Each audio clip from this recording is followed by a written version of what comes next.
acclamations démontrent que notre Dieu est vivant. Ces acclamations nous rassurent encore qu'il est de notre côté, qu'il nous aime, qu'il est notre papa. Il prend soin de nous, il nous aime, il est là au milieu de nous car il a dit, là où 2, 3 sont réunis en son nom, il est là. Et aujourd'hui, nous sommes quelque part, mesdames et messieurs, vous avez remarqué avec moi que les décors a changé. Les décors a changé, mais c'est parce que nous sommes quelque part. Dans l'une des communes de la ville-province de Kinshasa, nous sommes dans la commune de Lemba et dans une église qui a bien accepté finalement de recevoir. Ta grandeur a l'habitude de recevoir, mais aujourd'hui, nous le faisons tous les deux. Cela veut dire ta grandeur reçoit, l'église reçoit aussi. Donc nous nous recevons mutuellement aujourd'hui pour parler de la part de Dieu. Voilà pourquoi, au nom de la grande équipe de ta grandeur, nous nous permettons de vous dire shalom à toutes et à tous et bienvenue dans ce nouveau numéro de ta grandeur qui va recevoir un homme de Dieu. Peut-être que vous le connaissez, peut-être qu'il vous a déjà prêché, il vous a déjà nourri avec la parole de Dieu. Peut-être que vous l'avez déjà entendu parler de la part de Dieu. Mais si ce n'est pas le cas, vous allez le découvrir pour une première fois dans ce programme de ta grandeur. Nous disons également que la grâce de Dieu localise chacune des personnes qui nous regardent via les réseaux sociaux. Vous êtes tellement, tellement nombreux que la grâce de Dieu soit votre partage. Qui est notre invité d'aujourd'hui? Il est là pour nous parler de quoi? Je vous rassure que nous allons bien manger, nous allons bien nourrir nos âmes et je suis sûre et certaine que chacun de nous aura sa part. Même les enfants, même les fils auront leur part aujourd'hui. Ensemble, découvrons notre invité. Dr Chigné Kibala Ngonz est né à Mbanga, dans le Bandundu, province de Kwilu, le 18 octobre 1962. Il est marié à pasteur Caroline Ziziloa, avec qui ils ont 6 enfants, dont 3 garçons et 3 filles. Le Dr Chigné a accepté Jésus à l'aumônerie protestante de l'université de Lubumbashi en 1981. Il rencontra les frères du ministère Jésus revient en septembre 1990, berger du groupe en septembre 1994, puis pasteur ordonné depuis le 13 novembre 2004. Le Dr Chigné est aussi architecte professionnel, diplômé de l'Institut du bâtiment et de travaux publics, IBTP en sigle. Dr Chigné Kibala est le pasteur principal de l'église Jésus revient, le Shiloh.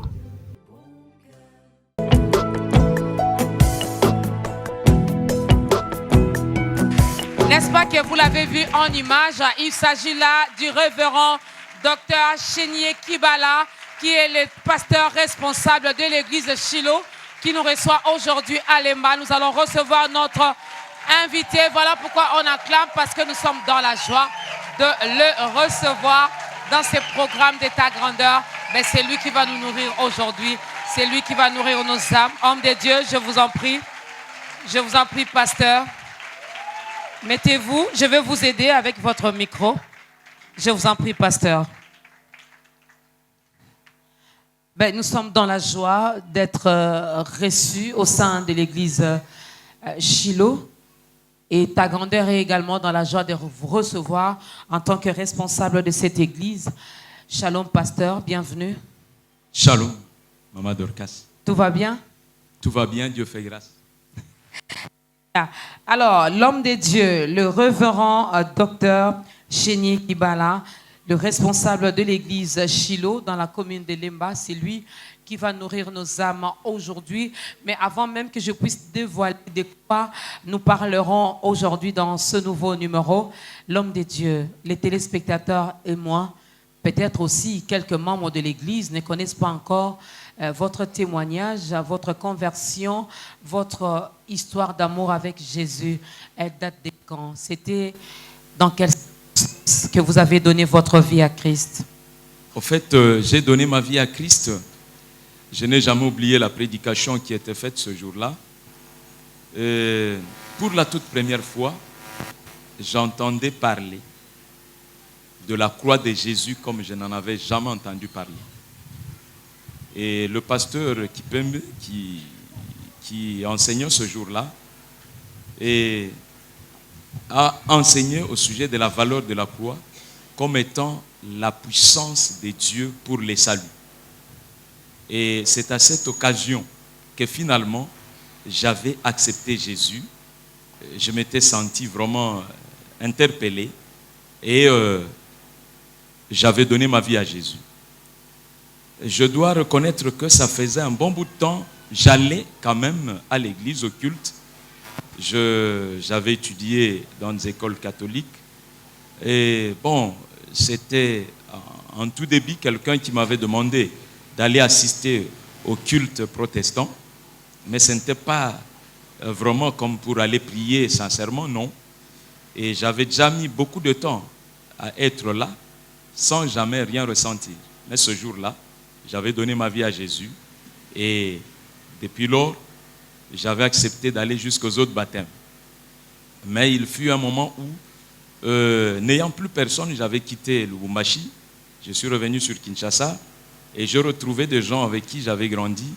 Alors je suis retourné encore dans le monde. Mais c'est vers les années 87, en l'église Lemba Matete de la Sebeko, c'est là où je veux retrouver encore ma vie. Et je vais commencer par une chorale. Et en 90, je vais rencontrer des frères de Jésus revient. En septembre 90, je rencontre des frères de Jésus revient.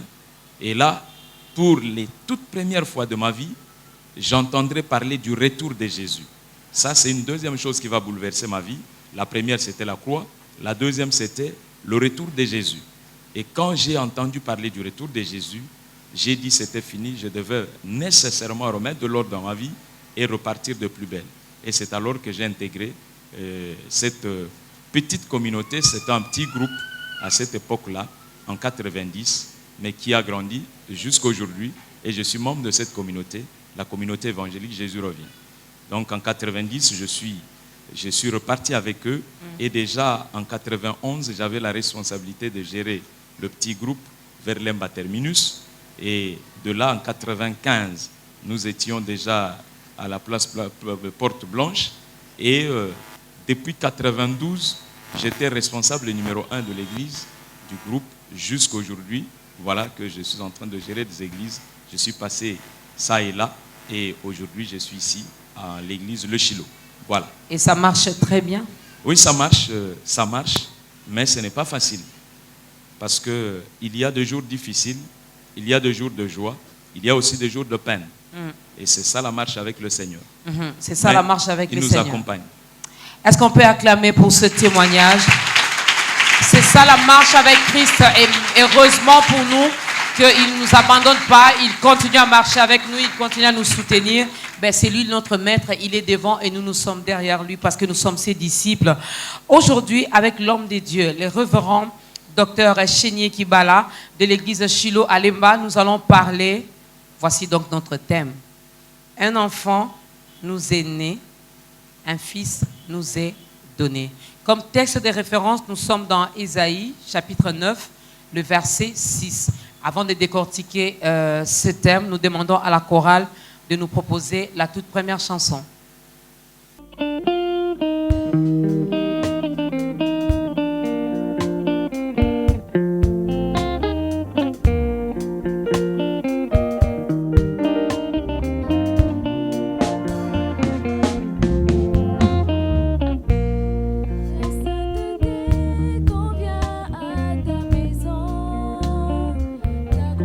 Couvre l'univers, tu rayonnes de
C'est comme ça que ça va se passer, mesdames et messieurs. C'était là le tout premier cantique pour nous permettre finalement de commencer les yeux questions-réponses. Alors, notre terme d'aujourd'hui, je l'avais déjà annoncé. Un enfant nous est donné, un fils. Un enfant nous est né, un fils nous est donné. Et comme texte de référence, nous sommes dans Ésaïe chapitre 9, les versets 6. C'est avec le révérend Dr Chénier Kibala de l'église Shiloh à Lemba. Mais c'est lui qui va nous nourrir aujourd'hui. Alors, révérend, on a écouté votre témoignage. Nous avons suivi la toute première chanson. Là, je peux me permettre, au nom des téléspectateurs, de commencer déjà à vous poser des questions. Et comme première des questions, pourquoi parler de ces thèmes maintenant, sachant que d'habitude, on en parle dans nos différentes églises pour préparer la fête de Noël? Pourquoi en parler maintenant? Ok. La question vaut son pesant d'or. Permets-moi, avant de répondre, de revenir un peu sur le cantique qui venait d'être exécuté tout à l'heure. C'est un cantique qui a été conçu au niveau de l'Église. Et au fait, le cheminement de nos cantiques de ce jour va nous donner une ligne. Une ligne, nous partons du seul vrai Dieu, c'était ça le titre de ce cantique, le seul vrai Dieu. C'est donc le départ. Ça va nous servir de base pour que je réponde à votre question. Et c'est la base, nous choisissons le seul vrai Dieu. Puisque nous l'avons choisi, alors nous pouvons cheminer. Nous disions tout à l'heure que nous avons choisi de parler de cette affaire en cette période parce que nous parlons d'une part de l'enfant, mais de l'autre part, nous parlons également du Fils. Pour nous, c'est une ligne. C'est pas quelque chose de temporel simplement, mais c'est une ligne dans le temps. On part d'un point pour atteindre un autre. Et le point de départ, c'est évidemment l'enfant. C'est pourquoi on nous dit l'enfant est né. C'est comme ça que ça part. La vie commence par une naissance. Et c'est ça notre point de départ avec un enfant qui naît. Mais le Fils nous est donné. Ça signifie que pour atteindre le niveau de Fils, il y a un travail à faire. Okay. Et comme les enfants en général ici chez nous sont en vacances pendant cette période, nous nous sommes dit, nous avons des enfants.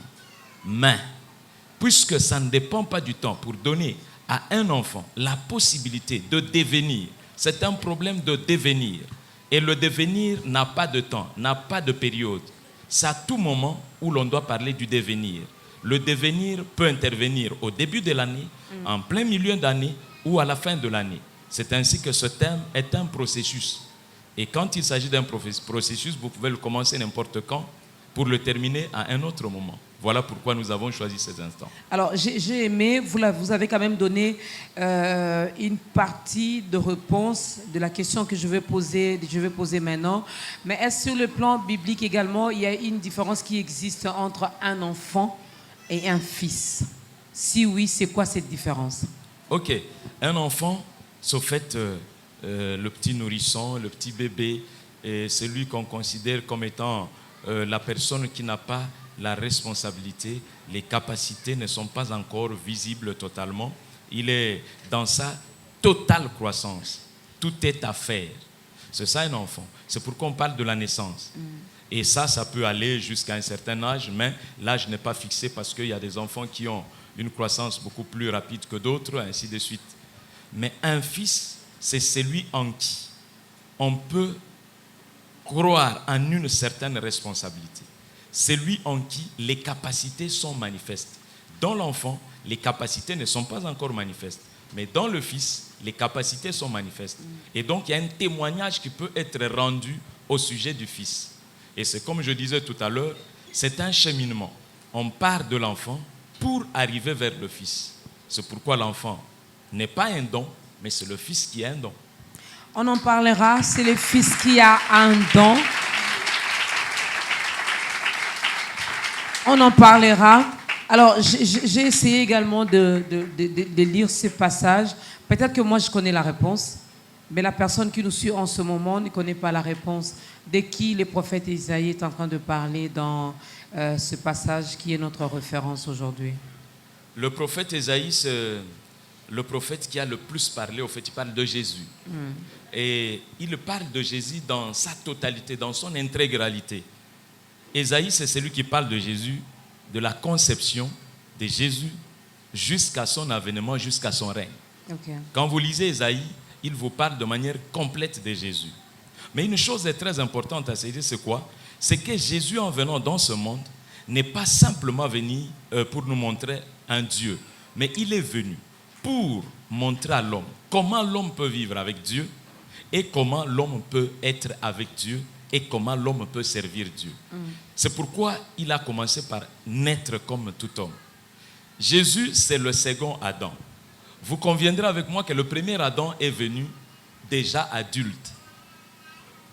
Mais le second Adam, pour nous montrer comment est-ce qu'un enfant peut partir avec Dieu, dès la naissance jusqu'à la maturité, il est venu comme un enfant. Le premier Adam, c'était un gaillard qui était déjà prêt à faire tout. Et c'est comme ça qu'on lui offre directement une femme, parce qu'il était déjà prêt à pouvoir être un homme fait. Mais le second Adam, qui est Jésus, lui vient comme un enfant, comme un bébé. Il est né comme tout le monde. Il commence par le sein d'une femme. C'est pourquoi Ésaïe est en train de nous donner un modèle de vie des hommes. Pas simplement un Dieu qui vient, mais comment un homme peut naître comme tout homme et grandir comme tout homme et agir dans ce monde comme tout homme, mais avec Dieu. Voilà un peu l'explication. Mais avec Dieu, mesdames et messieurs, vous savez comment ça se passe lorsque ta grandeur se déplace vers une église. Vous savez comment ça se passe. Donc nous allons demander également à l'Assemblée si vous avez des questions à poser à l'homme de Dieu par rapport à ce thème qui est un enfant nous est né, un fils nous est donné. Écrivez votre question, vous signez également en mettant votre nom et le protocole va nous aider par rapport à ça. Pourquoi ces dons du Fils? Est-ce nécessaire? C'était important qu'il vienne finalement? Même indispensable. Ce n'était même pas important, mais indispensable. C'était indispensable. Parce que s'il n'était pas venu, il n'y aurait rien. Nous serions tous perdus. Et la Bible dit, Dieu a tant aimé le monde qu'il a donné son Fils. C'est pourquoi Isaïe, qui précède toutes choses, nous dit déjà, un Fils nous est donné. Et Jean, qui va expliquer maintenant les choses, nous dira dans Jean 3,16, Dieu a tant aimé le monde qu'il a donné son Fils, afin que quiconque croit en lui ne périsse point, mais qu'il ait la vie éternelle. Et donc c'était plus qu'important, je disais, c'était indispensable que Jésus vienne, mais qu'il vienne surtout comme un enfant, comme un bébé, de manière à ce que tout le monde comprenne que cette affaire concerne tout le monde, même le tout petit. Voilà pourquoi nous sommes prêts à nous engager avec le tout petit, sachant que même Jésus, pour qu'il arrive un jour à faire le travail qu'il devait faire, il a commencé par être un petit enfant qu'on a conduit, qu'on a soumis à une certaine discipline, à qui on a appris un certain nombre de choses. Il avait reçu un cadre de vie de départ qui lui permettra un jour de sortir pour commencer à exercer un ministère. C'est ainsi que nous trouvons qu'il est plus qu'indispensable. Dieu a donné un modèle pour que l'homme ne dise jamais que je n'ai pas vu, je n'ai pas su, je n'étais pas informé. Dieu n'a jamais rien demandé à l'homme qu'il n'ait lui-même fait au départ. Tout ce qu'il demande à l'homme, c'est ce qu'il a déjà fait. Tout ce qu'il demande à l'homme, c'est ce qu'il a déjà fait. Là, on parlait un peu de Jésus, qui est venu au monde comme tout enfant. Il était 100% Dieu, il était 100% homme. Il était venu pour une mission bien définie, bien déterminée. Est-ce le cas également pour nos enfants? Exact. Jésus est un modèle. Dieu crée toutes choses dans un but. Ça, c'est le livre de Proverbes qui le dit. Dieu n'est pas un créateur de rien. Dieu crée dans un but. Pourquoi nous allons même avoir notre action avec les enfants, ainsi de suite? Parce que nous voulons dire, et aux enfants, mais surtout aux parents, que chaque enfant est l'expression d'un but de Dieu. Chaque enfant, Dieu croit en chaque enfant. Parce que chaque fois où il crée, il ne crée pas de rien, mais il crée dans un but. Et comme Jésus avait une mission, donc tout homme qui vient, en commençant par être un enfant, a reçu également une mission. Il est important de découvrir la mission. Vous verrez que le monde s'attarde beaucoup sur l'enfant. Le monde fait beaucoup de choses aujourd'hui. Il y a le droit de l'homme, les droits de l'enfant, ainsi de suite. On s'occupe tellement de l'enfant. Mais on s'occupe de l'enfant sur une direction, la direction temporelle. Ok. Mais Jésus, quand vous regardez les Écritures dans Luc au chapitre 2, et à partir du verset 42 jusqu'à la fin, où on parle de lui, de son enfance jusqu'à la fin, on dit qu'il croissait en grâce et en stature devant Dieu et devant les hommes. Le principe de la vie, c'est un principe où il faut le deux ailes, parce qu'il faudra que l'on puisse voler devant Dieu et devant les hommes. Mais généralement, on prépare tout pour l'enfant par rapport à ce qui concerne l'homme, mais on ne prépare rien par rapport à ce qui concerne l'éternité. Or, le temporel ne représente rien face à ce qui est éternel. C'est pourquoi il est important que nous puissions aller avec les deux. Voilà, les temporaires ne représentent rien par rapport à ce qui est éternel. Nous parlons de quel enfant ici qui est conçu dans un mariage officiel où on parle de l'enfant d'une manière générale. Nous sommes à l'église. Quelqu'un dirait, vous l'aviez dit, lorsque Dieu nous donne des enfants, ben, ils ont également des missions. Et nous, en tant que parents, nous sommes là également pour les encadrer, les orienter, les préparer à accomplir également leur mission. On parle de quel enfant? De tout enfant. Ça va peut-être vous surprendre, ça peut choquer certaines consciences, mais de tout enfant. Je vais choquer peut-être quelques personnes. Et Jésus, d'une certaine manière, est un bâtard. Expliquez-vous, pasteur. Oui, Jésus... Il était quand même dans une famille. Oui, il était né dans une famille. Il avait un père, il avait une mère. C'était une famille d'accueil. C'était juste une famille d'accueil. Il y a eu un père qui a accepté Jésus, mais qui n'était pas son père. Et donc, d'une certaine manière, Jésus était un bâtard, entre guillemets. Dieu a choisi que Jésus vienne comme un bâtard, pour qu'au fait, la grâce soit réelle. Sinon, la grâce n'aurait pas de valeur. La grâce n'a de valeur que là où les gens n'ont pas la possibilité d'accéder. Une faveur n'est véritablement faveur que lorsqu'on n'a pas la possibilité de l'avoir. Okay. Mais si on a la possibilité de l'avoir, elle n'est plus une faveur. C'est pourquoi Jésus est venu ainsi. Elle n'est plus une faveur, elle n'est plus une grâce, mesdames et messieurs. Un enfant nous est né, un fils nous est donné. Nous naissons, nous commençons par être enfants. Jésus est venu finalement dans cette famille où il a été adopté, accepté par Joseph, qui était, je veux le dire ainsi, entre guillemets aussi, un père physique pour lui. Tout à fait. Et il est venu également, il est sorti également du sein de Marie. Mais ces deux personnes ont joué également un rôle. Ils l'ont encadré, ils l'ont éduqué, ils l'ont orienté, mais aussi, je dirais, ils l'ont laissé également faire ce pourquoi il était venu au monde. Ce qui n'est pas le cas pour nos parents aujourd'hui, je les prends d'une manière générale. Oui. Comment vous expliquez cela? Et c'est aussi l'une des raisons pour lesquelles nous sommes là, pour pouvoir parler de ces choses. Quand Dieu a conçu d'envoyer son Fils, il a trouvé un cadre de vie. Vous savez, l'épanouissement d'un enfant ne dépend pas simplement de ce qu'il possède en lui, mais dépend aussi en grande partie du cadre d'accueil. Parce qu'il y a des choses qui ne peuvent pas éclore lorsque l'enfant ne se retrouve pas dans le cadre requis. Vous verrez que Jésus, en grandissant, lorsqu'il commence son ministère, le jour où il vient prendre le rouleau et qu'il fait la lecture dans la synagogue, ce n'est pas un hasard. On dit, il a pris les rouleaux et il l'a lu comme dans ses habitudes.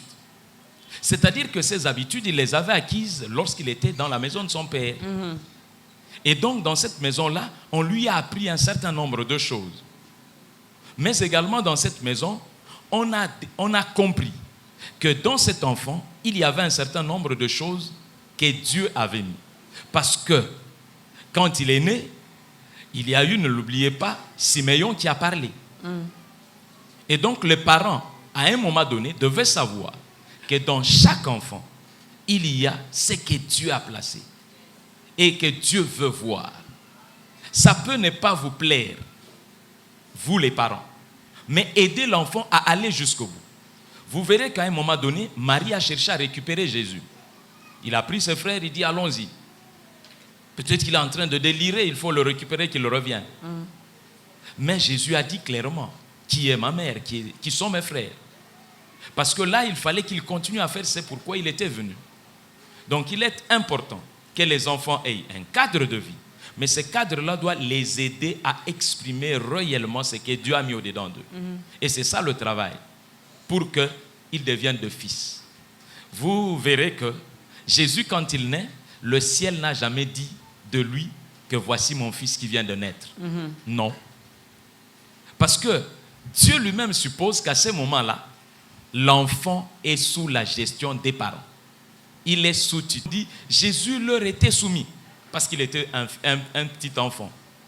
Mais quand il a grandi, il ne pouvait plus leur être soumis. On lui a montré le chemin et maintenant lui-même pouvait accomplir sa mission. Et on l'a laissé accomplir sa mission. Nous soulignons le fait qu'un enfant a besoin d'un cadre de départ qui l'aide à pouvoir laisser transparaître l'ensemble de ce qu'il possède, comme Jésus. Lorsque ces choses sont arrivées à maturité, il est allé se faire baptiser. Lorsqu'il s'est fait baptiser, alors le ciel s'est ouvert et le ciel a déclaré, celui-ci est mon fils. En lui, j'ai mis toute mon affection. Et en ce moment-là, l'enfant d'hier était le fils d'aujourd'hui et pouvait apporter à l'ensemble de sa contrée et de l'humanité l'expression de tout ce qu'il avait au-dedans de lui depuis que le ciel l'avait envoyé. Voilà. Avant même que je parle de... Je suis dans Proverbe 22, le verset 6. Vous connaissez ce passage. Instruis l'enfant selon la voie qu'il doit suivre, et quand il sera vieux, il ne s'en détournera pas. Qui doit instruire? Au départ, d'abord le parent, mais ensuite l'ensemble de la société. Parce qu'un enfant, c'est l'expression du ciel sur la terre. Dans un enfant, il y a ce qui est à lui, mais c'est pour tout le monde. Dieu met des grâces dans des hommes, non pas pour eux-mêmes, mais c'est pour la multitude. Il n'y a personne qui vit pour lui-même, dit la parole de Dieu. Et donc, il est important de faire comprendre déjà à l'enfant que tel que tu es là, tel que nos petits qui sont là, ils possèdent ce qu'il faut pour la multitude. Ce n'est pas pour eux seuls. Et ça, c'est ce qu'il faut travailler. Il y a un philosophe qui disait l'enfant, c'est le père de l'homme. L'enfant, c'est le père de l'homme. C'est-à-dire qu'aujourd'hui, il paraît comme un enfant. Mais si vous ne l'aidez pas à faire transparaître tout ce qu'il possède en lui, alors il risque de ne pas être le père qui fait sortir toutes choses. En lui, il y a tout. La paternité est l'expression de celui qui engendre. C'est-à-dire celui qui possède les choses qui doivent apparaître un jour. Et c'est pourquoi ces philosophes pouvaient dire que l'enfant, c'est le père de l'homme. Et donc, chaque famille, chaque parent doit le savoir. Au départ, c'est la responsabilité des parents. C'est ce que faisaient Marie et Joseph. Mais ensuite, c'est la responsabilité de l'Église, telle que nous le faisons maintenant. Mais aussi, c'est la responsabilité de la société, de la République. C'est la responsabilité de tout le monde. Si nous voulons voir demain des personnes capables de changer les choses, de modifier les situations sous lesquelles nous pouvons nous retrouver, il est important qu'à chaque niveau, chacun prenne ses responsabilités pour permettre à l'enfant de devenir ce qu'il doit devenir. Un niveau peut influencer un autre niveau. Si la famille rate, cela peut influencer l'Église. Je prends d'abord le mauvais côté. Oui. Si la famille rate même cette éducation de base, cette instruction de base, cela peut également avoir des conséquences dans l'Église et aussi dans la société et vice-versa. Nécessairement. Vous savez, aujourd'hui, il y a des personnes qui sont réellement converties, mais qui ont des comportements déréglés, réellement convertis, aimant le Seigneur, mais avec un comportement déréglé, qui n'est pas l'expression simplement de la vie de Dieu, non. C'est plutôt l'expression d'une éducation ratée. Quand on a raté l'éducation, on peut connaître Dieu, on peut connaître le Seigneur, mais il y aura des répercussions. C'est ainsi que nous tirons l'attention de tout le monde sur le fait que chaque niveau que Dieu donne à l'homme est très important. C'est pourquoi Jésus n'a pas grandi dans une famille qui a raté l'éducation. Dieu ne veut pas que les enfants ratent l'éducation. Il faut qu'on le dise aux parents. Dieu n'est pas le Dieu de l'éducation ratée. Mais Dieu est le Dieu de l'éducation telle qu'elle doit pouvoir être dressée. Alors, il veut à tout prix que chaque parent prenne ses responsabilités et assure l'éducation de son fils, de sa fille, pour que, au niveau de l'Église, on ajoute sur ce qui existe, afin que l'homme soit parfait, l'homme soit complet. La Bible dit, ajoutez à votre foi la connaissance, ajoutez à la connaissance les vertus, ainsi de suite. Dieu, en créant le monde, il établit 2 dimensions des choses. Il y a sa loi, il y a ses lois. Les lois de Dieu font subsister toutes choses. Ça, c'est le psaume 119, le verset 91. La Bible dit que les lois de Dieu font subsister toutes choses. Mais les lois de Dieu, on les découvre dans les sciences. Si l'enfant n'apprend pas les sciences, il risque de ne jamais comprendre qu'est-ce qui fait subsister les choses. Vous ne pouvez pas ne pas comprendre comment on fait pour être un bon comptable. Ce n'est pas parce que vous priez que vous le serez. Les lois de Dieu, on les découvre en allant vers les sciences. Ce sont les sciences qui nous le font découvrir. Et nous avons le travail à faire à la maison. Les parents ont la responsabilité d'amener l'enfant à l'école parce que c'est là où il va apprendre les lois de Dieu pour qu'il devienne encore plus important. Dieu est complet. Il n'est jamais contre la science, sinon il ne parlerait pas de science dans sa parole. L'Esprit de Dieu, c'est l'Esprit des sciences. L'Esprit de Dieu, c'est l'Esprit des sciences. Les parents, soyez calmes parce que j'ai aussi des questions à poser à l'homme de Dieu à votre place parce qu'il a parlé de l'éducation et Dieu n'est pas un Dieu de l'éducation ratée. Il a même choisi les parents pour Jésus, les parents qui n'avaient pas raté leur éducation.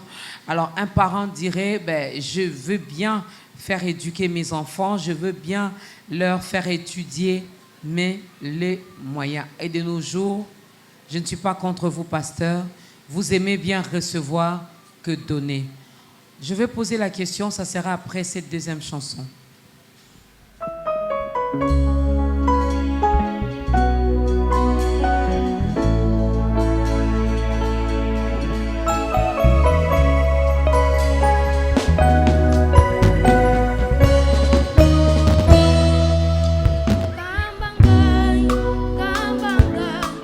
Yes, we.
Ben, c'est ce qui arrive lorsque finalement on instruit nos enfants selon la voie qu'ils doivent suivre.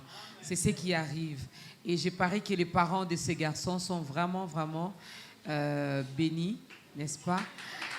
Alors, les parents doivent assumer leurs responsabilités. Mais ces parents qui nous regardent en ce moment, il a bien cette volonté. Il a cette bonne d'éduquer son enfant, d'instruire son enfant, mais avec la conjoncture actuelle. Déjà, l'Église n'aide pas ses parents. Il n'y a pas de travail, où ils travaillent, mais le salaire là est vraiment très, très, très moindre. Alors, comment arriver finalement à assumer ses responsabilités, à éduquer ses enfants? Oui, Maman Dorcas, il est très important. D'ailleurs, je suis heureux de voir que pour une telle émission qu'on l'ait fait avec une femme, un homme et une femme. Parce que c'est une affaire de responsabilité. Donc, c'est très important. Il y a un homme, une femme et des enfants. Donc, nous comprenons sincèrement que c'est un problème sérieux. Et c'est là où nous disons qu'il y a la responsabilité à tous les niveaux. Il est possible... vous allez peut-être m'excuser que je le dise. Moi, je suis allé à l'internat, j'étais tout petit. Mon père était vraiment un gagne-petit. Mais il avait 10 enfants. Et tous nous avons étudié dans de très bonnes écoles. Tous. Ça peut choquer certaines consciences, mais il arrivait que mon père, parce qu'il faut que tout le monde parte, qu'il accepte de pouvoir couper une couverture en deux pour que chacun ait un morceau. Mais l'essentiel, c'est quoi? C'est que les frais qui doivent aider à ce qu'un enfant aille à l'école soient payés. Mais quand vous arrivez à l'internat, j'ai vu le fils d'un huissier, mais j'ai vu aussi le fils d'un homme qui était haut placé. Les frais qui étaient demandés permettaient à ce huissier de payer, mais aussi à celui qui était haut placé de payer. Curieusement, il y avait très peu de personnes qui pouvaient savoir quel était le travail des parents de chaque enfant. Ça signifie que l'État lui-même avait pris aussi ses responsabilités. Et Dieu est un Dieu des responsabilités. Ce n'est pas le Dieu des irresponsables. Donc il y a ce que les parents doivent faire. Mais il y a également ce que la nation doit faire. Il y a ce que l'Église doit faire. L'instruction, nous la donnons. Parce que dans nos églises, il y a les responsables politiques qui viennent, les gestionnaires de la République qui viennent, et qui doivent savoir que dire que l'enfant c'est l'avenir de demain, ça ne signifie rien si on ne met pas en place ce qu'il faut pour que demain cet enfant devienne ce qu'il doit devenir. Quand la Bible nous parle d'instruction de l'enfant, vous savez, l'exigence première de Dieu, c'était auprès des parents.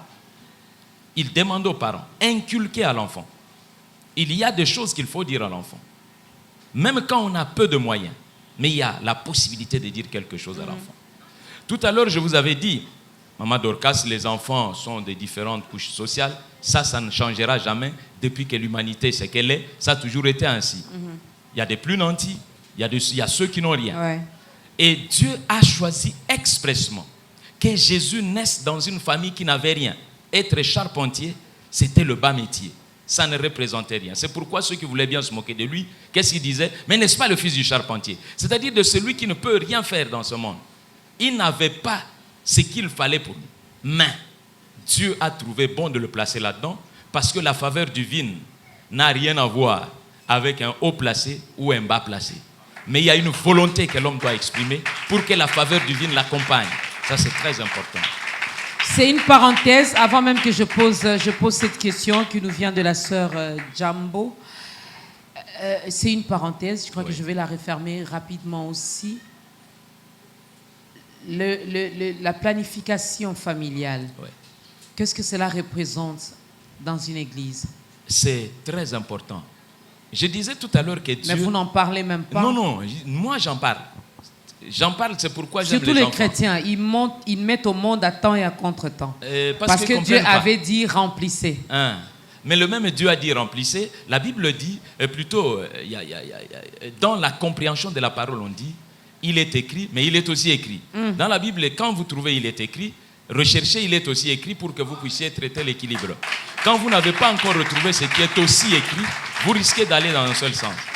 Celui qui a dit remplissez la terre, c'est celui qui dit que celui qui ne sait pas prendre soin de ses membres de famille, il est traité comme un infidèle.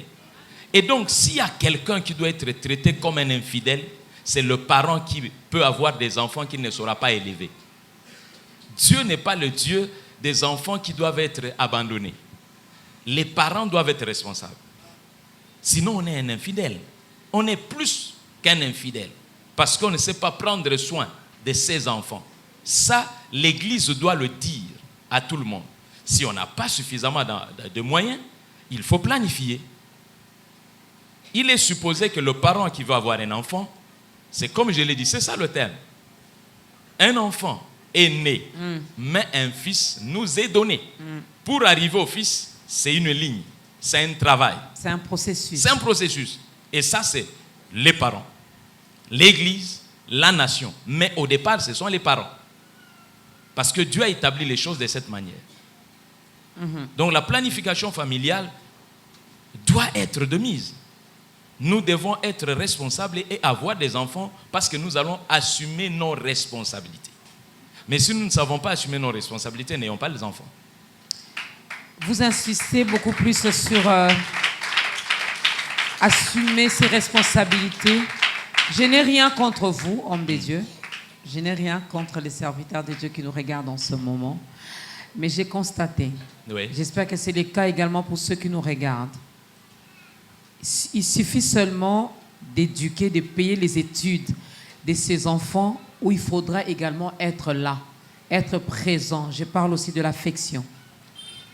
Sans affection, l'homme n'est pas formé. Dieu est un Dieu d'amour.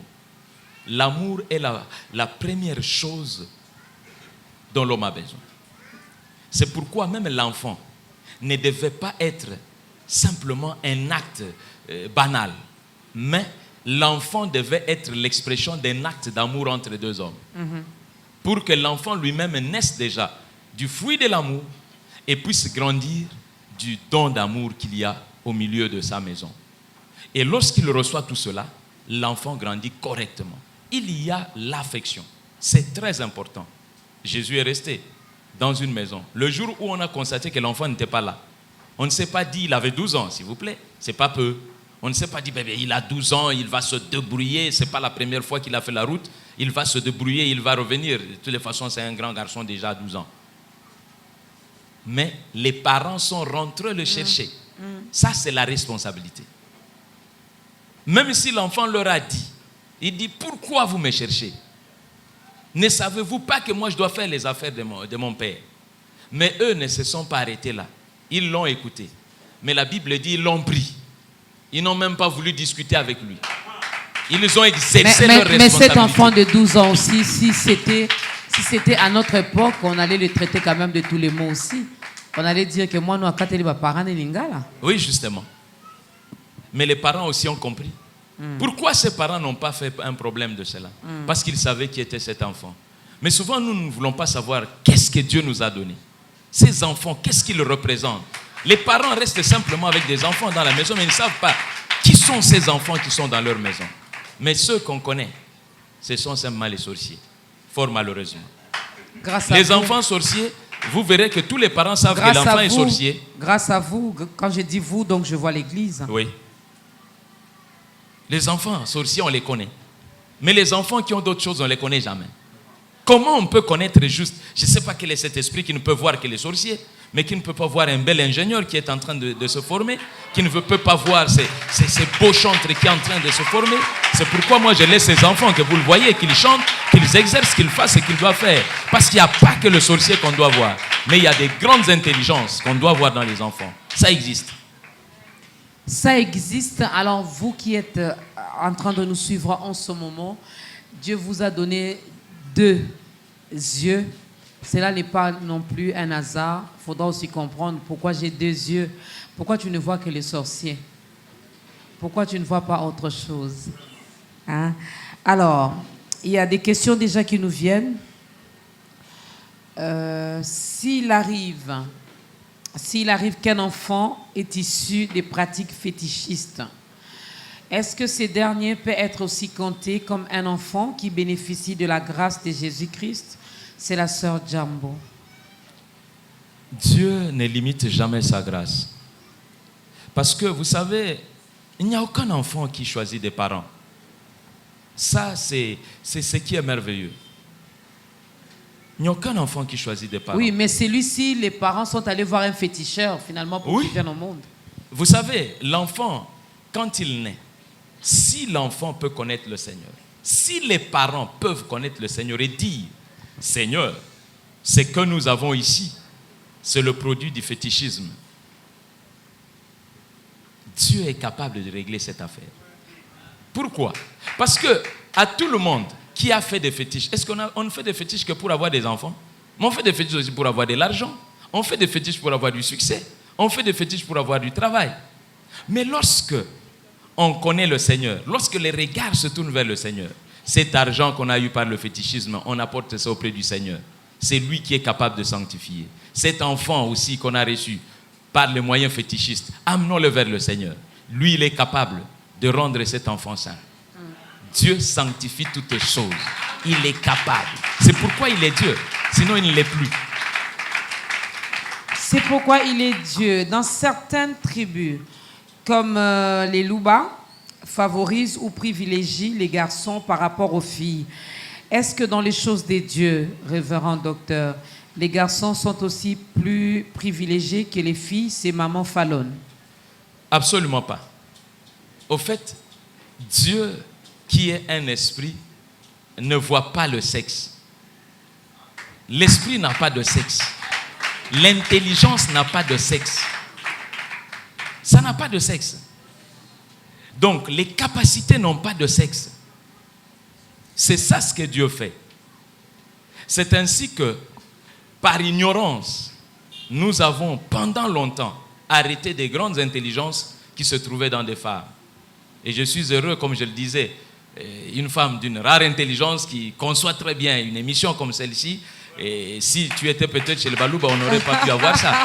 Voilà que nous aurions manqué Maman Dorcas. Mais heureusement, Dieu permet que nous puissions t'avoir. Donc, on ne peut pas mettre des barrières.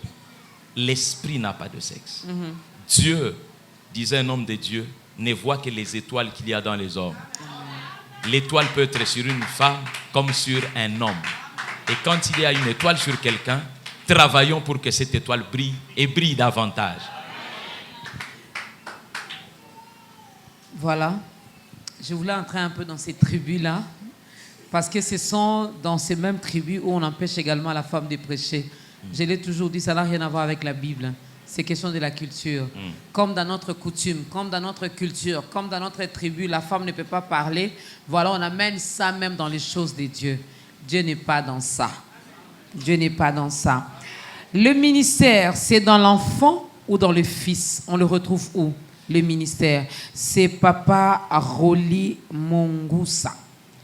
Le ministère est dans l'enfant, mais il doit apparaître dans le fils. Ok. Il doit se manifester dans le fils, mais il est dans l'enfant. Parce que Dieu conçoit déjà ce qu'il veut faire. Dieu ne vient jamais rien mettre au-dedans de quelqu'un. Il les place au départ de la vie quand il le crée. Tout est placé.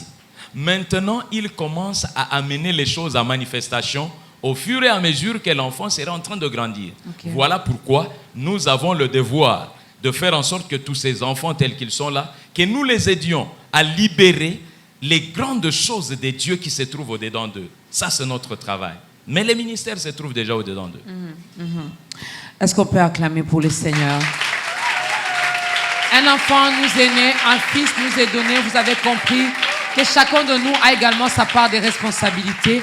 Les familles ont une part de responsabilité, l'Église et aussi la société.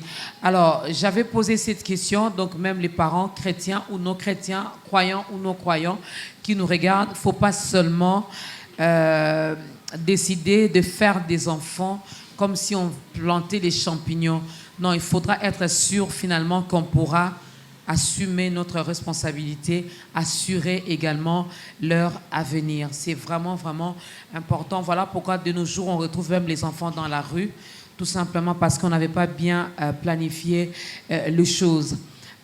Je planifie les choses, je décide finalement d'avoir un enfant. J'assume vraiment mes responsabilités. Mais lorsque l'enfant quitte la famille, quitte la maison pour aller, par exemple, à l'école, à l'église, il y a des choses qui se passent. Oui. Il y a des choses qui se font. Comment faire finalement pour que je puisse garder mon enfant, je vais le dire, dans un environnement sain? Quelles que soient les conditions que vous puissiez ou les précautions que vous prendriez, il y a toujours la possibilité de trouver un enfant dans un milieu difficile. C'est pourquoi nous croyons en ce que Dieu est capable de faire au-delà de tout ce que nous pouvons faire. Je voudrais revenir un tout petit peu en arrière pour parler encore davantage de celui qui a posé la question sur le ministère, et je vais revenir sur ce que vous disiez tout à l'heure. Vous savez, au fait, quand vous regardez Jésus, il a bouleversé plusieurs personnes. Il y avait un vieillard qui attendait qu'il vienne. Siméon attendait. Siméon n'attendait pas un grand monsieur, mais Siméon attendait un bébé. Lorsqu'on lui apporte ce bébé, il a 8 jours. Mais la déclaration de ce vieillard est extraordinaire. Il dit à Dieu ceci: maintenant moi je peux partir, parce que j'ai vu ton salut. C'est-à-dire que ce bébé qui ne parle pas, qui ne fait que pleurer, qui s'il était aujourd'hui au milieu de nous, il aurait de pampers, ainsi de suite. Mais il y a un grand monsieur prophète de son état qui nous dit qu'il attendait juste ça et c'était suffisant. Il n'avait pas besoin de voir Jésus dans le ministère, mais il voyait ça au-dedans de lui. Il dit: je vois le salut, j'ai vu le salut, je peux partir. Ça se trouvait dans un enfant, dans un bébé. Alors je reviens à ce que j'étais en train de dire tout à l'heure. Dieu est un Dieu de grâce. Vous savez, au-delà de tout ce que nous puissions prendre comme précaution, la grâce de Dieu est capable de nous apporter ce que nous ne pouvons pas faire. Lorsque j'ai fait ce que je devais faire, j'ai dit à Dieu clairement que le reste, c'est ta responsabilité. Okay. Au moins que je ne sois pas trouvé irresponsable. Maman, quand vous avez fait ce que vous devez faire, mais Dieu doit prendre ses responsabilités. Quand Jésus termine sa mission, il dit ceci: Père, j'ai fait ce que tu m'as demandé de faire. Maintenant, glorifie-moi. Parce que moi, je ne peux pas me glorifier moi-même. Moi, pour que je reçoive la gloire, j'ai fait ce que je devais faire. Et donc, si les parents font ce qu'ils doivent faire, qu'ils s'assurent que Dieu lui-même prendra le reste en charge. Mais je peux encore revenir sur celui qui posait des questions sur les tribus et tout ça. Vous savez, Jésus est né dans une famille très désagréable quant à son ascendance. Vous savez, au milieu de nous, en Afrique, on parle beaucoup des liens, des possessions. Voilà, retrouver d'abord vos parents, vos arrière-parents, comment ils étaient. Quand on est mongo, on est problématique, on pense qu'on est ceci. Quand on est louba, quand on est mouyombe, ainsi de suite. Mais Jésus, quand vous regardez sa généalogie, Dieu n'a pas honte de présenter ça. Jésus a comme ancêtre Tamar, qui est celle qui a eu un enfant avec son beau-père consciemment. Ce n'est pas un incident ni un accident, mais c'est un projet bien ficelé et tout. Et là, ça. Vous retrouvez Rahab. On l'appelle toujours la prostituée. La prostituée. C'est-à-dire c'est l'ancêtre de Jésus. Vous retrouvez Ruth, la Moabite, sous la malédiction, pas du diable et de Dieu. Dieu a maudit les Moabites. Et donc, c'est l'ancêtre de Jésus. Vous retrouvez Bathsheba, la maman de Salomon. Quand je parlais des bâtards, vous prenez Salomon qui devient l'héritier du trône, c'est quelqu'un qui naît d'une femme que personne n'allait accepter. Surtout si c'était au Congo, je ne sais même pas qui allait accepter ça, parce qu'on allait écrire partout que est-ce que vous la connaissez? C'est une femme qui va amené la mort, l'assassinat de son mari. Et finalement, vous prenez Marie elle-même, sa mère, qui va être grosse d'un inconnu. Parce que c'est ça, la lignée de Jésus. Mais Jésus vient pour que la grâce soit totale. Même si vous êtes né dans une coutume, je ne sais quoi, même si vos ascendants étaient je ne sais quoi, rassurez-vous que la grâce de Dieu est capable de vous introduire devant le Seigneur et d'obtenir grâce. Ne craignez pas, parents. Quand vous avez fait ce que vous devez faire, le reste, c'est Dieu qui le fait. Le reste, c'est Dieu qui le fait. J'aimerais bien vous demander, révérend, je sais, on ne va pas encore faire l'appel au salut maintenant, mais j'aimerais bien que vous puissiez regarder la caméra qui est en face de vous, que vous puissiez quand même dire un mot aux parents. Qu'est-ce que j'ai constaté ou qu'est-ce que nous avons constaté? La plupart des parents sont également la cause ou encore à la base de ce que deviennent leurs enfants. Je m'explique. Un parent qui passe son temps à insulter son enfant, à lui dire toujours des choses choquantes, à le minimiser, à le rabaisser. Quand il fait un mal, c'est pour dire, toi vraiment, je ne sais même pas comment j'ai fait pour avoir un tel enfant. Toi vraiment. Et des fois, quand c'est une fille, on insulte même la maman. Et quand c'est un garçon, la maman va plus loin aussi pour dire, vraiment, tu ressembles à ton père. Je ne sais même pas pourquoi je l'avais épousé. Qu'est-ce que vous pouvez dire là, maintenant, à tous ces parents? Chers parents, et je suis parent comme vous, il n'y a aucune joie. Certes, il est vrai, il n'y a aucune joie à voir un enfant qui paraît ne pas réussir, qui paraît ne pas être à la hauteur de ce que l'on entend, qui paraît ne pas être capable de vous produire ce que vous voulez voir de lui. Il n'y a aucune joie. Mais ce n'est jamais la fin. Ce n'est jamais la fin. Je voudrais simplement vous dire que celui qui vous parle, c'est quelqu'un qui a été un fils difficile. Un fils très difficile. Le fils difficile de mon père parce que j'avais à peine 16 ans. Mon père me disait, je n'ai jamais eu un enfant qui soit comme toi. Je regrette. Je regrette. Mais au moins je reconnaissais qu'il avait tout fait. Il m'avait montré le chemin du Seigneur. Ça, je le reconnaissais. Je reconnaissais que ce papa-là ne m'a jamais envoyé à l'école sans ce qu'il faut. Je reconnaissais cela. Et malgré que j'étais un enfant qui ne lui faisait pas la vraie joie qu'il aurait voulu avoir, mais il a continué à croire. C'est ça ce que je veux te dire, parents.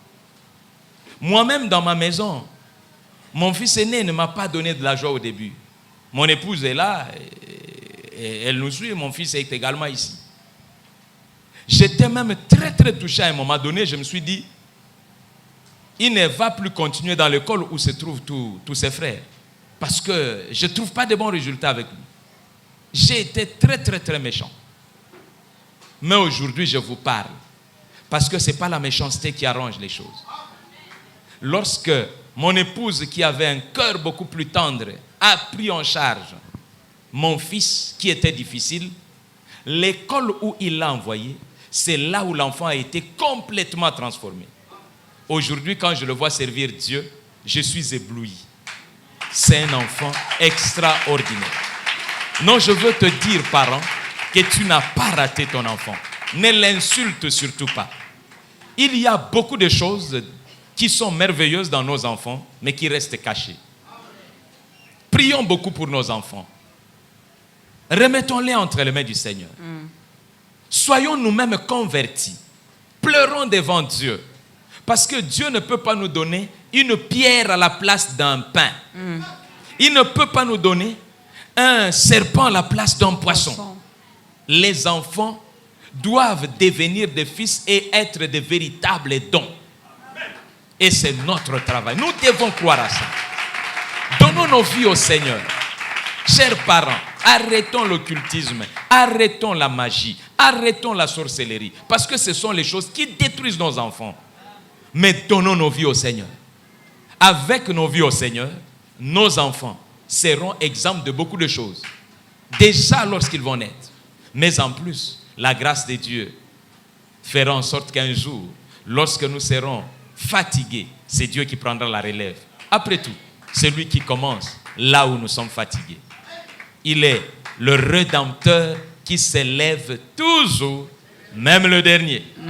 Quand tout semble chavirer, il se lèvera. Je peux vous l'assurer, chers parents. N'insultez pas les enfants. C'est votre richesse. C'est la marque de votre grandeur. Travaillez pour leur grandeur et vous verrez que demain, vous serez heureux. Voilà. Vous verrez que demain, vous serez heureux et vous pourrez donc vous taper la poitrine pour dire « Celui-là, c'est mon fils, celle-là, c'est ma fille ». Nous écoutons la 3e chanson.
Le seul capable de changer les ténèbres en lumière, il s'appelle Jésus-Christ. Il n'y a Amen. pas deux. Il n'y a pas deux, il n'y en aura pas un autre. C'est le seul et le dernier Adam. Donc personne ne vous parle encore d'un troisième, d'un quatrième Adam. Non, non, non, non. L'œuvre de la croix, elle est complète, elle est parfaite. Donc il n'y aura plus une autre personne Amen. qui montera à la croix pour nous. Nous avons déjà été sauvés. Le diable s'intéresse plus à l'enfant ou au fils, ou encore les combats spirituels. C'est plus au niveau de l'enfant ou au niveau du fils. Papa Fiko Mongusa. Ok. Je reviens encore là. Les enfants ont exécuté un beau cantique, le Dieu des esprits de prophètes. Comme je le disais au début, on a commencé par le premier cantique, le seul vrai Dieu. Quand on choisit le seul vrai Dieu, alors on accepte qu'il nous conduise. C'est ainsi que nous avons chanté Kambangai. Le seul vrai Dieu, c'est lui qui est le patron. Quand vous l'acceptez, alors il vous conduit, Kambangai. Et quand c'est lui qui vous conduit, Kambangai, alors il déverse sur vous l'esprit de prophète. Vous avez sa bouche, vous parlez comme lui. Le seul vrai Dieu vous conduit, vous parlez comme lui, et nous clôturerons. Quand vous parlez comme lui, le dernier cantique, certainement nous aurons le temps de l'écouter, alors vous allez savoir qui vous devenez. Et c'est ce qui va se passer. Revenons sur notre question. Le diable, il a intérêt à commencer partout. Mais il y a un fait particulier. Quand Jésus naît, le diable commence la bataille. Vous verrez que Jésus naît, le diable commence la bataille parce qu'il se rend compte qu'il y a quelqu'un de particulier qui est en train de venir dans ce monde. Même si il ne peut pas accomplir sa mission en tant que bébé, mais au moins, le travail à faire, c'est de pouvoir arrêter cette mission avant même qu'elle ne puisse commencer. C'est pourquoi le diable ne s'intéresse pas simplement au fils, mais il s'intéresse aussi à l'enfant. Mais à chaque niveau, il le fait de manière particulière. Ce n'est pas de la même manière. Quand Jésus est un tout petit bébé, c'est plutôt par personne interposée que le diable est en train de chercher à agir. Mais lorsque Jésus, le ciel le proclame fils, quand le ciel s'ouvre et dit « Celui-ci est mon fils bien-aimé », alors directement après, le diable vient lui-même en personne pour pouvoir le tenter. Là, il vient en face de lui. Mais quand il est enfant, il utilise des personnes interposées pour chercher à arrêter ce qui va arriver dans la suite de temps. Et donc, le diable est toujours là, quel que soit le temps. C'est pourquoi c'est aux parents de prendre des dispositions. La Bible, dans le livre de Corinthiens, dit « L'enfant est sanctifié par la vie de ses parents ». Si les parents n'ont pas une vie de sanctification, ils exposent l'enfant. Pour que Jésus puisse être épargné de ce que le diable voulait, il a fallu que Dieu parle à ses parents. C'est parce que les parents avaient une relation avec Dieu. Mais Dieu ne pouvait pas parler à Jésus. C'est pour montrer que même enfant, il y a la menace du diable. Mais il faut que les parents prennent leur disposition à ce niveau-là pour pouvoir combattre pour l'enfant. Voilà. La Bible nous dit que Josias était devenu roi à l'âge de 8 ans. Est-ce possible qu'un enfant exerce le ministère pastoral, la sœur Ruth? C'est Dieu qui qualifie. La Bible dit, ce que Dieu dit à l'un, il le dit à tous. Ce qu'il a fait une fois, donc il peut le faire deux fois. Encore. Et s'il l'a fait pour quelqu'un qui était un homme de chair, né d'une femme, donc il peut encore le faire. Ce n'est pas un ange qui est descendu, c'est un enfant né d'une femme. Et donc il peut encore le faire.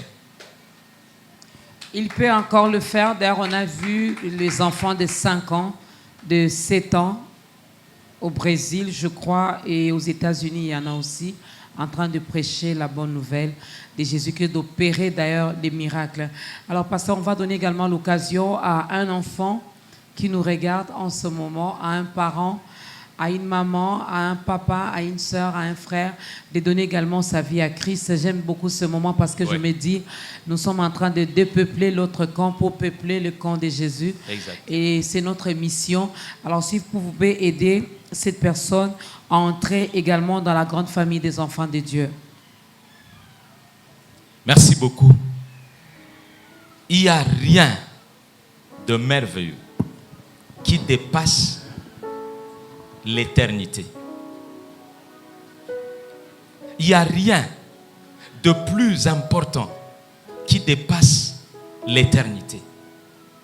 Il n'y a rien de plus intéressant qui dépasse l'éternité. Dieu n'a pas gardé les meilleures des choses pour cette terre, mais il les a réservées pour l'éternité. C'est pourquoi, lorsque sur cette terre, on veut marcher avec joie, sachant comment régler chaque situation, il n'y a qu'un seul qui soit capable de pouvoir nous aider. Parce que lui au moins, il nous dit, et c'est le seul ayant été sur cette terre qui dit ça: je suis le chemin, la vérité et la vie. Le seul. Il n'y a personne, aucun prophète, aucun Dieu, aucune personne née de femme n'a su donner cette déclaration. Je suis le chemin. C'est universel. Je ne suis pas un chemin, je suis le chemin, la vérité et la vie. Nul ne vient au Père que par moi. Dieu l'a envoyé afin qu'il soit celui par qui la vie est donnée. Celui qui a le Fils a la vie. Il n'aura pas la vie, il a la vie. Parce que vous commencez cette vie maintenant. Et vous pouvez la commencer tout de suite. Ce n'est pas une vie hypothétique. Ce n'est pas une promesse. Mais c'est une vérité. C'est une affaire qui se passe du tic au tac, comme nous aimons le dire. La vie, vous l'avez. Mais c'est en Jésus. Il y a une joie. Il y a des réponses. Il y a une perception du monde que vous allez obtenir simplement parce qu'aujourd'hui, vous dites: j'ai fait faillite.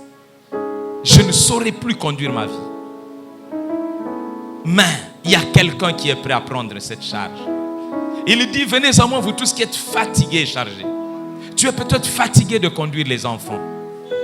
Tu es fatigué, tu as quitté la maison. Tu es fatigué, tu as abandonné les enfants. Tu es fatigué, enfant, tu as quitté la maison. Et tu te dis: c'est fini. Non, ce soir, il y a la bonne nouvelle. La bonne nouvelle, c'est qu'il y a quelqu'un qui dit: viens à lui, toi qui es fatigué. Viens à lui, toi qui es chargé. Et il va te donner du repos. Il est le seul qui fait une déclaration pareille. Et nul n'est allé à lui et n'a pas pu avoir cela. Et aujourd'hui, à travers cette émission sur les enfants, tu peux encore ne pas rater l'accession à cette belle affaire qu'est le ciel, qu'est l'éternité glorieuse à côté du Seigneur Jésus. Et que tu puisses marcher sur cette terre, non plus la tête basse en te posant des questions, mais avec une tête haute en te disant: le salut est en moi, je peux marcher. Tu peux recevoir Jésus. On ne reçoit le salut en aucun autre nom. La Bible dit: il n'y a aucun autre nom dans le ciel et sur la terre, seul le nom de Jésus. Si tu l'acceptes aujourd'hui comme ton Seigneur et comme ton Sauveur, et que tu lui déposes tes fardeaux, il le prend. Il n'a jamais donné la hauteur de ce qu'il peut prendre. Il dit: tu peux tout lui déposer et il est prêt à pouvoir te décharger. Il te donnera un joug léger. Chers parents, chers enfants, là où tu es, c'est le moment de changer d'histoire. Parce que le Dieu de la Bible veut que tu deviennes un homme utile sur cette terre, mais aussi dans l'éternité. Il y a une possibilité que jamais rien ne te donnera dans ce monde, mais que seul Jésus peut te donner. Il y a une porte que rien ne pourra t'ouvrir, même pas un diplôme, mais seul Jésus. Tu peux l'accepter en disant: je t'accepte comme mon Seigneur et comme mon Sauveur. Et nous prierons pour toi. Et Dieu te prendra en charge. il t'accompagnera. Merci pour ce que tu vas faire, pour ton engagement. Que le Dieu de grâce te voie et te bénisse. Au nom de Jésus. Au nom de Jésus, Amen. Ces acclamations, c'était pour te dire bienvenue finalement dans cette grande famille des enfants de Dieu. Ben, je ne sais pas, tu te retrouves dans quel coin du pays. Si tu es dans la commune de Lemba, ben voilà, l'église Shiloh est là. Si tu n'as pas une église d'attache, tu peux donc venir ici manger la bonne nourriture qui est la parole de Dieu. Et cette nourriture t'aidera également à grandir. Mais si tu es en dehors du pays, il y a un autre numéro qui est affiché au bas de l'écran. On pourra toutefois vous orienter vers une église, mais pas n'importe laquelle. Là où on parle de Jésus-Christ, là où on te présentera que Jésus, là où tu ne consommeras que Jésus qui est le pain de vie. Contacte-nous, on pourra donc t'orienter. Alors, il y a une fête qui est organisée au ciel en ton honneur, et nous nous bénissons l'Éternel pour ça. Alors, pasteur, on arrive vraiment à la fin de ce nouveau numéro de ta grandeur. J'ai vu les enfants en t-shirt. Il y a même certains parents qui sont également en t-shirt. Il y a quelque chose qui se prépare à l'église? Oui, il y a un grand événement. Moi, je crois tellement aux enfants que je me suis dit, je veux organiser un grand événement, mais pour les enfants. OK. Pour les enfants. Dans nos parents, on est exclus? Non. Okay. Ce sont les enfants, le souci que nous avons pour les enfants qui nous invitera. Mais au centre, c'est l'enfant. OK. Croire en l'enfant. Lui donner la possibilité de devenir meilleur. C'est pourquoi nous organisons un grand événement que nous appelons la Semaine. Semaine, c'est une abréviation qui veut dire simplement semaine annuelle de l'enfant. Okay. C'est une semaine totalement consacrée à l'enfant. Nous voulons valoriser l'enfant. Vous savez, les gens aiment voir un adulte intelligent avec un grand diplôme. Mais toutes ces personnes sont passées par cette étape. C'était des enfants. C'est le résultat d'un processus, comme je le disais. Et la semaine, c'est vraiment le cadre à partir duquel nous voulons responsabiliser les parents. Nous voulons responsabiliser les autorités étatiques. Nous voulons responsabiliser tous ceux qui ont une parcelle d'autorité pour gérer l'enfant, pour qu'ils sachent que dans l'enfant, il y a le lendemain. Dans l'enfant, il y a le calendrier de Dieu. C'est assez étonnant. Quand vous remontez ce texte de Ésaïe, chapitre 9, vous retrouvez au départ un calendrier de Dieu basé sur un enfant qui devait naître, à qui on donne un nom, et pour qui Dieu dit, avant que l'enfant ne dise papa ou maman, voici les choses que moi je ferai. C'est-à-dire que tout le monde devait se mettre à regarder cet enfant dans sa croissance pour savoir que bientôt Dieu va faire quelque chose. Alors nous appelons tout le monde à participer. À partir du 25 août jusqu'au 1er septembre, nous sommes ici tous les jours. À partir de quelle heure? 17h pour les jours ouvrables et à partir de 8h30 pour les dimanches. Il y aura 2 dimanches et tous les autres jours ouvrables, nous serons là à partir de 17h, sauf le samedi, où ce sera une pause. Mais nous serons là pour ça. Du 25 août au 1er septembre, donc chers parents, amenez vos enfants. Ça va se passer ici à l'église? Ça va se passer ici. Alors, il y a quoi finalement au menu? Au programme, qu'est-ce qu'on retrouvera? Nous aurons, évidemment, vous avez suivi un tout petit peu comment les enfants chantent.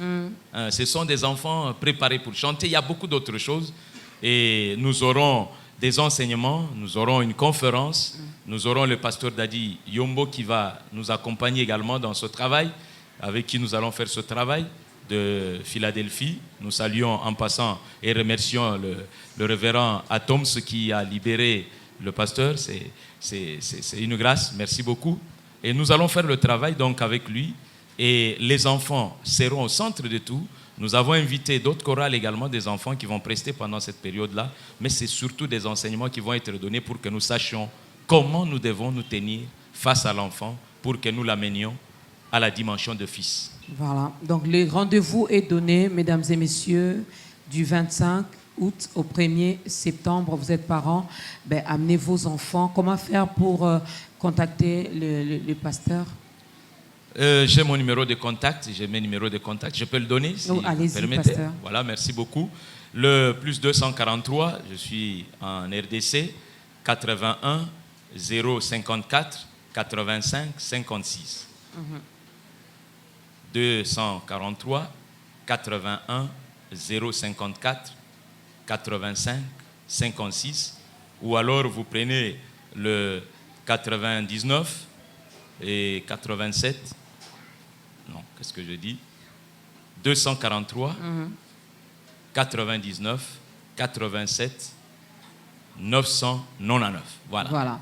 Le numéro est là, l'adresse de l'église. Quand est-ce que vous recevez Nous le sommes programme également? situés au camp GD sur l'avenue Rukozizi au numéro 1584. C'est une des avenues de l'histoire de réveil à Lemba. Okay. C'est pas une avenue comme toutes les autres, c'est une avenue qui détient l'histoire du réveil de Lemba. Et nous sommes là, non loin du camp GD. La référence, ce sont les galeries Hugo Tanzambi. Et moi, je reçois tous les mercredis, à partir de 9h, je reçois jusqu'à pratiquement 17h. Moyennant combien? Non, il n'y a pas d'argent à payer. Ok. Ben, je posais la question pour vous, hein, fidèles Il n'y a pas d'argent à téléspectateurs. payer. Peut-être que vous aurez besoin de Que poser votre des foi vous questions, de parler avec l'homme de Dieu. J'ai posé la question pour vous. Moi, je suis venu, je n'ai rien payé. Moi, je n'ai rien payé, mais je posais la question pour vous. Alors, ça n'est fini pour aujourd'hui. Un dernier mot, peut-être pour clôturer ce moment. Oui, je remercie d'abord Biwan. C'est très bien. Nous avons choisi les médias parce qu'il y a une dame, Florence Chine, qui dit exactement que les plus belles idées dans le monde qu'on peut avoir ne représentent rien si on ne sait pas les partager. Les plus belles idées, les brillantes idées qu'on peut avoir, si on ne sait pas le partager, cela ne représente rien. Et la bonne façon de partager les brillantes idées, c'est d'utiliser les médias. Et pas n'importe quel média. Nous avons choisi B1 parce que c'est la classe, c'est aussi l'excellence. Et Dieu, l'Éternel, c'est un Dieu d'excellence. Voilà pourquoi nous avons choisi l'excellence, pour que nous puissions parler des choses aussi brillantes que celles qui concernent l'enfant. Et une deuxième chose que nous pourrions ajouter, c'est que nous faisons vraiment appel à tous les parents. Laissez les enfants venir. Quel que soit le lieu où vous pouvez vous retrouver, venez parents, venez avec les enfants. De même que vous avez souvent la responsabilité, vous prenez le temps d'amener les enfants à l'école, de les réveiller tôt pour l'école. Sachez qu'il faut réveiller tôt l'enfant pour l'église aussi. Jésus croissait en grâce et en stature devant Dieu et devant les hommes. Merci beaucoup. Merci beaucoup à vous, révérend docteur Chénier Kibala, responsable de l'église Shiloh à Lemba. Un grand merci à vous de nous avoir reçus dans ce beau cadre. Un grand merci également à tous les petits-enfants. Mesdames et messieurs, je ne vous dis pas combien ils sont patients, combien ils ont supporté, combien ils sont restés là finalement pour participer également à ce programme. Est-ce qu'on peut acclamer pour les petits-enfants qui sont ici? Un grand merci également à vous. Merci à la chorale, merci aux parents, papa, les responsables, le corps pastoral qui est là également, qui ont bien voulu finalement tout abandonner pour venir prendre part à ce programme. Ça n'est fini. Si vous avez aimé, gloire soit rendue à notre Dieu. Ben, vous avez remarqué, il s'élève pour vraiment confirmer que c'est la fin. Un grand merci à toute la grande équipe d'État Grandeur, le caméraman, les preneurs de son, les photographes, les chauffeurs même qui nous a amenés ici. Vraiment, vous êtes magnifiques. Je vous dis un grand merci également à vous qui allez suivre ce programme, non seulement à la télé, mais via les réseaux sociaux aussi. Vous êtes bel et bien sur notre page Facebook Ta Grandeur ou encore sur YouTube, parce que dès que l'émission passe à la télé, directement, on en ramène ça dans les réseaux sociaux pour permettre également à ceux qui n'aiment pas trop la télé de suivre aussi ce programme. Que notre Dieu vous bénisse. Pasteur, vous allez nous aider à clôturer ce moment avec une courte prière. Et puis, on peut danser la chorale? Vous dansez aussi ici? Ben, dansons. Je n'ai jamais vu les révérends en train de danser. Donc, ça sera une occasion pour moi. Exact. On va prier. Prions. Éternel, toi qui commences avant le temps, pour que tu rencontres le temps et que tu restes après le temps. Merci parce que tu auras tout fait et nous savons que tu nous donnes des enfants pour qu'ils deviennent des fils et que par eux nous puissions bénéficier de ce dont tu as préparé depuis avant la fondation du monde. Nous bénissons ce moment et nous bénissons les moments qui vont venir dans la suite. Que toute grâce excellente et tout don parfait qui descendent de toi, descendent sur nous, descendent sur les enfants, descendent sur toute cette équipe de B1 et descendent sur cette émission pour l'accompagner vers une perfection glorieuse. Amen. Que cela soit ainsi. Au nom puissant et glorieux de Jésus, nous avons ainsi prié et nous disons Amen. Amen.